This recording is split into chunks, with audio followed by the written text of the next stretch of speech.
One gentleman. ಆತನು ಕನ್ನಡಿಗರು ಯಾರೂ ಮರೆಯುವಂತೆಯೇ ಇಲ್ಲ ಆತನನ್ನ. ಕನ್ನಡಿಗರಿಗಾಗಿಯೇ ಸಾಮ್ರಾಜ್ಯ ಕಟ್ಟಿ ಉತ್ತರ ಭಾರತದ ಸಾಮ್ರಾಟನನ್ನ ಸೋಲಿಸಿದ ದಕ್ಷಿಣ ಪಥೇಶ್ವರ ಬಿರುದಾಂಕಿತ ವೀರಾಗ್ರಣಿ ಯಾರು ಗೊತ್ತಾ? ಈ ಸ್ಟೋರಿ ನೋಡ್ತಾ ಹೋಗೋಣ. ವೀಕ್ಷಕರೇ, ನೆಲ ಜಲ ಭಾಷೆಗಾಗಿ ಪ್ರಾಮಾಣಿಕ ಪತ್ರಿಕೋದ್ಯಮ. ನೀವು ನೋಡ್ತಾ ಇದ್ದೀರಾ ಫೋಕಸ್ ಟಿವಿ. ನಾನು ನಿಶ್ಚಿತ.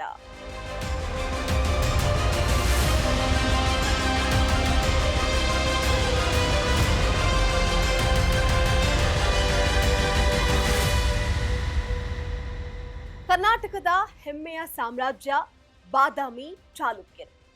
ಉತ್ತರ ಭಾರತದ ಸಾಮ್ರಾಟನಿಗೆ ಸೋಲನ್ನ ಉಣಿಸಿದಂತಹ ಕನ್ನಡಿಗರ ವಂಶ. ಆಡಳಿತದ ಮೂಲಕವೇ ವಿಶೇಷ ಛಾಪನ್ನ ಮೂಡಿಸಿದಂತಹ ಚಾಲುಕ್ಯರ ಅರಸು ದಕ್ಷಿಣ ಪಥೇಶ್ವರ ಇಮ್ಮಡಿ ಪುಲಕೇಶಿ. ರಣವಿಕ್ರಮ ಇಮ್ಮಡಿ ಪುಲಕೇಶಿ ಸಾಮ್ರಾಜ್ಯ ವಿಸ್ತರಣಾಕಾಂಕ್ಷಿ. ಪುಲಕೇಶಿಯ ಮೂಲ ಹೆಸರು ಎರೆಯ. ಬಾಲ್ಯದಲ್ಲಿ ಬಾದಾಮಿಯಿಂದ ದೂರದಲ್ಲಿ ಈತ ಬೆಳಿತಾನೆ. ಪ್ರೌಢತೆಗೆ ಬಂದಾಗ ತನ್ನ ಚಿಕ್ಕಪ್ಪ ಮಂಗಳೇಶನನ್ನ ಸೋಲಿಸಿ ಕ್ರಿಸ್ತ ಶಕ 609ರಲ್ಲಿ ಪಟ್ಟಕ್ಕೇರ್ತಾನೆ. ಚತುರಮತಿ ಪುಲಕೇಶಿ ಎದುರಾದ ಸಂಕಷ್ಟಗಳನ್ನ ಚಾಣಾಕ್ಷತನದಿಂದ ನಿವಾರಿಸಿಕೊಂಡು 33 ವರ್ಷಗಳ ಕಾಲ ಆಡಳಿತವನ್ನ ನಡೆಸ್ತಾನೆ. ಪುಲಕೇಶಿ ಅಧಿಕಾರಕ್ಕೇರ್ತಾನೆ. ಸಾಕಷ್ಟು ವಿರೋಧ, ಬಂಡಾಯ ಎದುರಾಗುತ್ತೆ. ಈ ವೇಳೆ ಸಾಮಂತರಾದ ಅಪ್ಪಾಯಿಕ ಹಾಗೂ ಗೋವಿಂದರನ್ನ ಭೀಮಾ ನದಿ ತೀರದಲ್ಲಿ ಸೋಲಿಸಿ ಸಾಮ್ರಾಜ್ಯವನ್ನ ವಿಸ್ತರಿಸ್ತಾನೆ.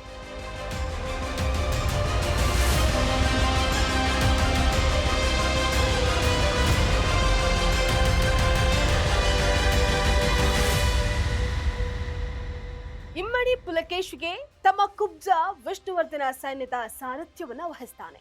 ಚಾಲುಕ್ಯರ ಸೇನೆ ಪಶ್ಚಿಮದತ್ತ ಮುಖ ಮಾಡಿ ಬನವಾಸಿ ಕದಂಬರು, ತಲಕಾಡಿನ ಗಂಗರು, ದಕ್ಷಿಣ ಕನ್ನಡದ ಆಲೂಪರನ್ನ ಸೋಲಿಸ್ತಾನೆ. ಅವರೆಲ್ಲರೂ ಪುಲಕೇಶಿ ಸಾರ್ವಭೌಮತ್ವವನ್ನ ಒಪ್ಪಿ ಚಾಲುಕ್ಯರ ಸಾಮಂತರಾಗಿರುತ್ತಾರೆ. ಪುಲಕೇಶಿ ದಿಗ್ವಿಜಯ ಯಾತ್ರೆ ಕಂಚಿಯತ್ತ ಹೊರಡುತ್ತೆ. ಗಂಗರಸ, ದೌರ್ವಿನೀತ ಹಾಗೆ ಪಾಂಡ್ಯ ರಾಜನ್ ಜಯಂತ್ ವರ್ಮನ್ ಜೊತೆಗೂಡಿ ಇಮ್ಮಡಿ ಪುಲಕೇಶಿ ಪಲ್ಲವರ ರಾಜ 1ನೇ ಮಹೇಂದ್ರ ವರ್ಮನನ್ನ ಸೋಲಿಸ್ತಾನೆ. ಬಳಿಕ ಮಹೇಂದ್ರ ವರ್ಮ ರಾಜಧಾನಿ ಕಂಚಿಯನ್ನ ಉಳಿಸ್ಕೊಳ್ತಾನೆ. ಚಾಲುಕ್ಯರು ಪಲ್ಲವ ರಾಜ್ಯದ ಉತ್ತರ ಭಾಗದ ಪ್ರದೇಶಗಳನ್ನ ವಶಪಡಿಸಿಕೊಳ್ತಾರೆ. ಬಳಿಕ ದಖನ್ ಪ್ರದೇಶವನ್ನ ಗೆದ್ದು ಗುಜರಾತ್ನ ಗುಜ್ಜರರು ಹಾಗೆ ಮಾಳ್ವರನ್ನ ಸೋಲಿಸ್ತಾರೆ. ಚಾಲುಕ್ಯರ ಸಾಮ್ರಾಜ್ಯ ಕಾವೇರಿಯಿಂದ ನರ್ಮದೆಯವರೆಗೂ ವ್ಯಾಪಿಸುತ್ತೆ.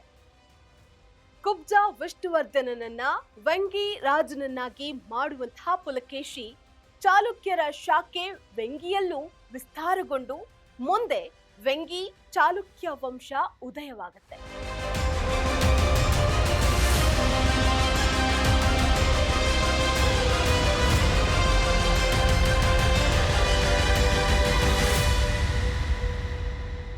ಕ್ರಿಸ್ತ ಶಕ 618-19ರಲ್ಲಿ ಉತ್ತರ ಭಾರತ ಸಾಮ್ರಾಟ ಉತ್ತರ ಪಥೇಶ್ವರ ಹರ್ಷವರ್ಧನ ಚಾಲುಕ್ಯರ ಮೇಲೆ ಮುಗಿಬೀಳ್ತಾರೆ. ನರ್ಮದಾ ತೀರದಲ್ಲಿ ಹರ್ಷ ಹಾಗೆ ಪುಲಕೇಶಿಯ ನಡುವೆ ರಣಭೀಕರ ಕಾಳಗ ನಡೆಯುತ್ತೆ. ಪುಲಕೇಶಿಯ ಯುದ್ಧ ಸಂಯೋಜನೆ, ವ್ಯೂಹ ರಚನೆಯಾದಂತಹ ತಂತ್ರಗಳ ಮುಂದೆ ಹರ್ಷವರ್ಧನ ಸೋತು ಸುಣ್ಣವಾಗ್ತಾನೆ. ಈ ವೇಳೆ ಚಾಲುಕ್ಯರ ಸೇನೆ ಹರ್ಷನ ಸೇನೆಯನ್ನ ತರೆದು ಹಾಕುತ್ತೆ.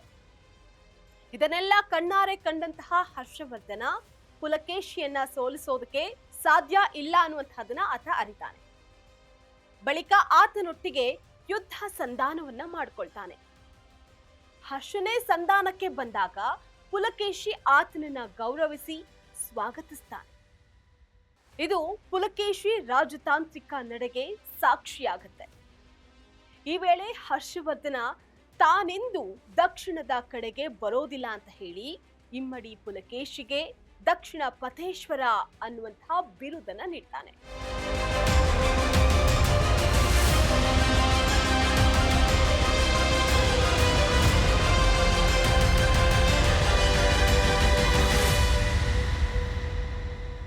ಹರ್ಷ ಉತ್ತರ ಸಾಮ್ರಾಟನಾಗಿ ಉಳಿದ್ರೆ ಇಮ್ಮಡಿ ಪುಲಕೇಶಿ ದಕ್ಷಿಣ ಸಾಮ್ರಾಟನಾಗಿ ಉಳಿತಾನೆ. ಎರಡೂ ಸಾಮ್ರಾಜ್ಯಗಳ ನಡುವೆ ಶಾಂತಿ ಏರ್ಪಡುತ್ತೆ. ನರ್ಮದಾ ತಟದಲ್ಲಿ ನಡೆದಂತಹ ಆ ಯುದ್ಧ ಭಾರತದ ಇತಿಹಾಸದಲ್ಲಿ ಮರೆಯಲಾಗದ ಅಧ್ಯಾಯ. ಹರ್ಷನ ಜೊತೆ ಯುದ್ಧದ ಬಳಿಕ ಬಾದಾಮಿ ಚಾಲುಕ್ಯರು ವೆಂಗಿ ಚಾಲುಕ್ಯನೆಂಬ ಎರಡು ಕವಲುಗಳಾಗಿ ಆಡಳಿತವನ್ನ ನಡೆಸ್ತಾರೆ. ಕುಬ್ಜಾ ವಿಷ್ಣುವರ್ಧನ ಅಣ್ಣನೊಟ್ಟಿಗೆ ಸೌಹಾರ್ದವನ್ನ ಹೊಂದಿರ್ತಾನೆ. ಕಾಲ ಉರುಳಿದಂತೆ ಪುಲಕೇಶಿಗೆ ವಯಸ್ಸಾದ ಬಳಿಕ ಆತನ ಮಕ್ಕಳು ರಾಜ್ಯಕ್ಕಾಗಿ ಕಿತ್ತಾಡೋದಕ್ಕೆ ಶುರು ಮಾಡ್ತಾರೆ. ಪುಲಕೇಶಿಯ ಆರೋಗ್ಯ ಹದಗೆಡುತ್ತೆ. ಕ್ರಿಸ್ತ ಶಕ 642ರಲ್ಲಿ ಪಲ್ಲವರ ದೊರೆ ನರಸಿಂಹವರ್ಮ ಇಮ್ಮಡಿ ಪುಲಕೇಶಿಯ ಮೇಲೆ ದಾಳಿಯನ್ನ ಮಾಡ್ತಾನೆ. ಈ ವೇಳೆ ಕುಬ್ಜಾ ವಿಷ್ಣುವರ್ಧನ ಸಾವಿಗೀಡಾಗ್ತಾನೆ. ಪುಲಕೇಶಿ ಮಕ್ಕಳ ಪೈಕಿ 1ನೇ ವಿಕ್ರಮಾದಿತ್ಯ ದಾಯಾದಿ ಕಲಹಕ್ಕೆ ಬೇಸತ್ತು ರಾಜಧಾನಿಯನ್ನ ತೊರೆತಾನೆ. ಇಂತಹ ವೇಳೆ ನರಸಿಂಹವರ್ಮ ಬಾದಾಮಿ ಮೇಲೆ ದಾಳಿ ನಡೆಸ್ತಾನೆ. ರಣರಂಗದಲ್ಲಿ ಹೋರಾಡ್ತಾನೆ. ಪುಲಕೇಶಿ ವೀರ ಸ್ವರ್ಗವನ್ನ ಸೇರ್ತಾನೆ.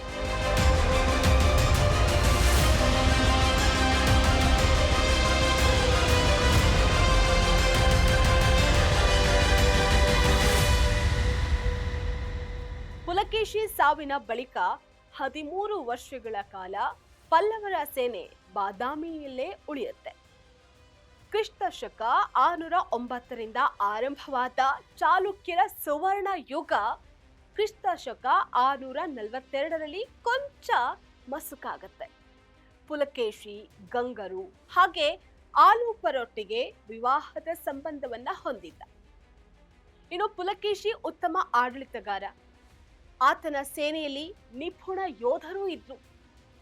ಬಲಿಷ್ಠ ಅಶ್ವದಳ ಗಜಪಡೆಗಳೂ ಇತ್ತು. ಯುದ್ಧಕ್ಕೆ ಹೊರಡುವಾಗ ಗಜಪಡೆಗೆ ಮದ್ಯವನ್ನ ಕುಡಿಸ್ತಾ ಇದ್ರು.